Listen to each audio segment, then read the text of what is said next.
Hello guys, कल हम लोग गए थे शॉपिंग पे। ऐसे ही प्लान बन गया वहाँ पे जाने का। फिर उसके बाद में हम गए ज़ूडियो में। वहाँ पे ये पापा बेटा दोनों अपनी शॉपिंग करते हुए घूम रहे थे। इन्हें कुछ समझ में नहीं आ रहा था। फिर मैंने देखा ये तो निर्वाण खूब मस्ती कर रहा है वहाँ पे।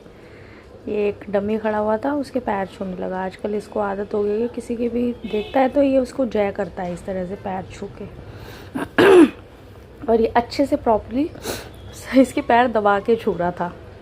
फिर उसके बाद में इसने खूब मस्ती की। यहाँ पे शॉपिंग तो हम क्या ही कर रहे थे, इसको ही कैप्चर करने में लगे हुए थे, क्योंकि इसे बहुत मज़ा आ रहा था ये सब करने में।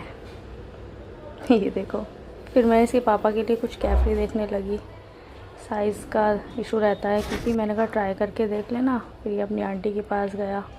फिर आंटी को कॉपी करने लगा। देखो, आंटी जैसे चल रही थी वैसे ही उसी हिसाब से चल रहा है। ये अभी है, ये इनका बेटा है, और ये खुद भी करने लगा ब्लॉगिंग।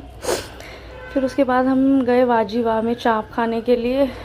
बहुत रात हो गई थी गाइस, हम लोग बहुत बुरी तरह से थक गए थे, और मेरी तो शक्ल ही उतर गई थी थकावट के मारे कि मैं थक चुकी हूँ और मेरे बस की बिल्कुल भी घूमना फिरना नहीं है। रात के हो गए थे 11:30। फिर उसके बाद में हमने खाया यहाँ पे चाप का रोल खाया और पनीर रोल खाया, जो मुझे ठीक ठीक सा लगा। फिर हम अपने घर वापस आ गए। ये देखो, रात में कितना सुनसान रोड हो रहा है यार। और मज़ा आया कुल मिला के। सबके साथ जाते हैं तो कुछ ख़रीदो ना, चाहे शॉपिंग ना हो, पर मज़ा आता है। Okay bye.